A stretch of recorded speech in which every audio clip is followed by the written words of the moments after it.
You know, every time I post a video and I show the stuff I keep in the RV for like pest reduction, hold on.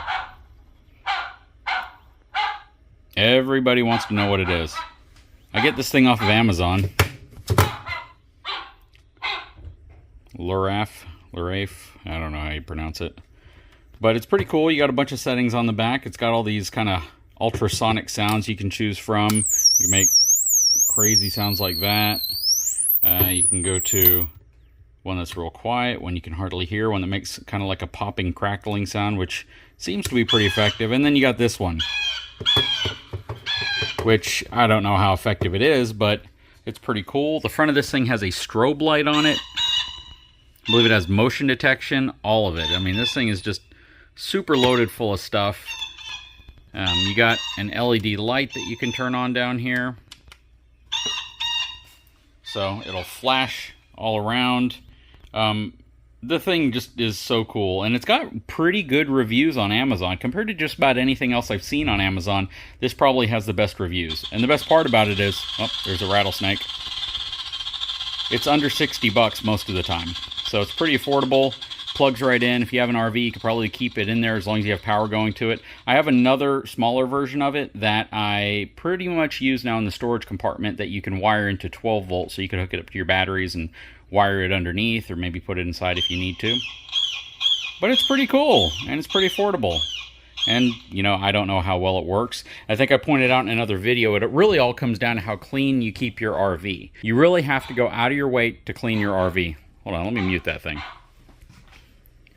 All right, the key to not having bugs, pests, rodents, things like that in your RV is being very, very clean. And I've mentioned this before, but that last video was really focused on kind of the temperature and monitoring, you know, the temperature in your RV and where it leaks into. So I wanted to make a video just talking about how to keep pests, bugs, things like that out. Now, I know there are all sorts of different tricks like peppermint oil, cinnamon, you know, a lot of essential oils that are really strong, that are citrusy, dryer sheets, steel wool. There's all sorts of different things. Now, a lot of those are actually capable of working if you use them in the right area and you understand that they're not really going to solve any major problem. They'll just help prevent perhaps the spot you put it in from being infested or from getting access. Like steel wool. Steel wool works really good to patch up holes from the exterior to the interior, or if you want to seal up some areas between the subfloor area and the floor. We use steel wool underneath the sink. We use it underneath the bathroom sinks, and I bought those little caps that I've shown you in another video. I might put a link in it in this video so you know what I'm talking about, that you put the steel wool in the hole and then you put the cap on top of it, and it's kind of like a double barrier kind of thing. But at the end of the day, the reality of keeping pests out of your RV is to prevent them with a physical barrier, to prevent them with a chemical barrier, or to simply get rid of the thing that's attracting them to your RV. So when it comes to rodents, once they find something in your RV that they want, it's going to be very difficult to get rid of them. I think that most people who RV just automatically know that. They know that if you've dropped food in your RV and they found that food, they're going to consistently try to come back to your RV because they've now marked it as a feeding ground, an area that they want to come back to because you've left food. If you are constantly, you know, using your RV and not cleaning up when you're done, that is really where you're going to see the most rodents. Now, it's not just cleaning up when you're done with a trip. It's cleaning up during a trip. So let me give you an example that I've actually personally been aware of with some people that have camped with us or that have caravanned with us. They were out, they came back, and they found rat droppings on their island.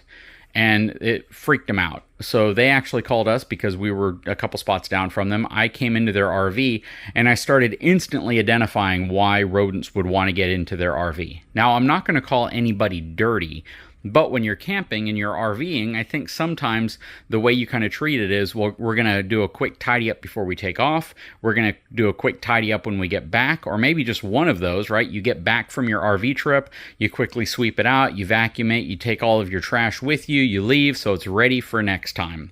And the next time you see it is right before you're about to take it out for another trip. Or you might go into it a few times, you might go to grab something, restock something, but you essentially are only cleaning it up the one time when you return from a trip. Now, This is going to resonate really well for those neat freaks and those people who are super, super OCD about cleaning. You are absolutely right when it comes to RVing. You need to clean so well in your RV, not just before, not just during, and not just after, but all three. You need to know what it's like to have a very, very clean, almost new RV. Let me give you a good example of this. An RV that is sitting on a dealership lot will rarely pick up rodents. I'm not going to say it's impossible. I'm not going to say it doesn't happen occasionally, but most RVs on dealership lots do not have rodents in them. And that's mainly because the only thing they could eat would be the sawdust or, some remnant of something that was left in it during manufacturing. Now, once you buy an RV, in between trips and even during your trip, it is absolutely advisable that you clean the heck out of it.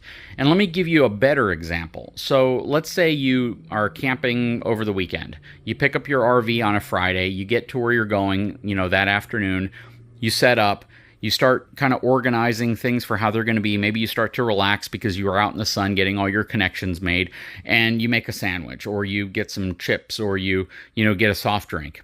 Then you set it on your armrest, you set it in your cup holder, you set the snacks or something on a plate, and you kind of have it in your area. When you're done eating that, most people will do the obvious thing. They'll crinkle up their bag, they'll throw their trash in the garbage can, they'll take the rest of their drink. If they didn't finish it, maybe pour it away, maybe finish it off, and they'll throw it in their garbage can.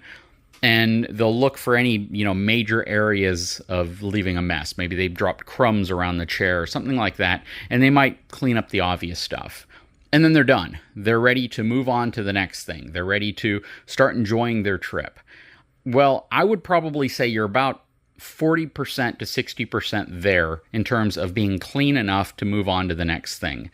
I would recommend treating your area almost like a restaurant would like to treat each tables as they turn them over, as people come in and dine and they leave. If you're going to eat something that's going to cause crumbs to fall, that could cause, something to fall on the ground, yes, pick up the obvious stuff, but go the extra step. Grab a rag, put some cleaner on it, get some water, wipe down the area that you were sitting, wipe down the area you were eating. Be sure you don't use anything that can harm the material that you're eating on.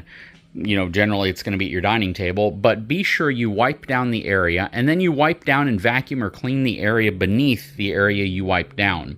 It's those crumbs. It's the stuff that gets embedded in carpet or even in linoleum. As many people say they hate carpet, people are just as bad when it comes to crumbs getting underneath the edge of their cabinets and getting into areas. Those crumbs are what attract the bugs and the rodents. That's what does it. Crumbs that fall into your vents, if you have floor vents, that's what does it. They smell it. They get into your RV. They find a way in. Sometimes you'll never know that they were there. If you're lucky, you'll see their droppings, so you at least know you have a problem. But once that occurs, it's critical that you address that problem right away. And don't just wonder, well, why are we getting rodents? Well, it's the same reason people who are really, really hungry stop and get something to eat or find a restaurant. They find food that's accessible to them, and then they know how to get back there every single time. It's the same way with bugs. It's the same way with rodents. Now, bugs are a bit of a different story because pests, insects, things like that, they'll get into things regardless. So you have to create a barrier. Again, whether it's a chemical barrier or a physical barrier, you have to do something to prevent them from getting in. Typically, it's going to be an insecticide, something that kills them or prevents them from wanting to come in while it's there. We use permethrin. We use a mixture that we actually get. We follow the directions. We make sure we do it right. Anytime you're dealing with any insecticide or chemical, you need to be sure, first of all, that it's legal for you to use where you're at. Secondly, that it's not going to cause any type of adverse reaction with people that might be around it. And then thirdly, you follow the instructions to the T and you make sure you're not mixing up something that can make people sick or ill. So even though that's what we use, I don't advise other people to just go out and use the same type of stuff that we use without understanding the cautions, the precautionary things, the things you have to be careful with. So that said, we use permethrin, we spray it down, we spray it all around the slides, we spray it anywhere that bugs may go, and then we take all the sheets, all the blankets, everything that we've used out of the RV, and we wash those when we are home, right? When we have access to our washing machine. If we're traveling, we'll use the washing machine here in the actual RV, but not everyone's going to have access to that. But the key at the end of the day is becoming a neat freak. If you leave your RV in a condition that you feel it's pretty much free of any type of crumbs, breads, sugars, liquids, things that will attract bugs, things that will mainly attract things like rats and rodents, then you're probably not going to see them coming into your RV, because there's no reason for them to come in unless they're just nesting or they're trying to find a way. And those are issues that you're always going to have to address in, you know, different unique ways. One of my viewers actually sent me a comment, and the comment was to put a bunch of lighting underneath the RV, and that might help at night for some of the nocturnal creatures that might want to come out and explore your RV. So I put a bunch of solar lights underneath it. It's illuminated actually pretty well, and we haven't had any critters trying to get into the RV yet. Now, we do get bunnies and things like that, but I'm not too worried about those. But the main thing that I'm concerned about are rats, mice, snakes, things like that, and we haven't had any problems with them at this point.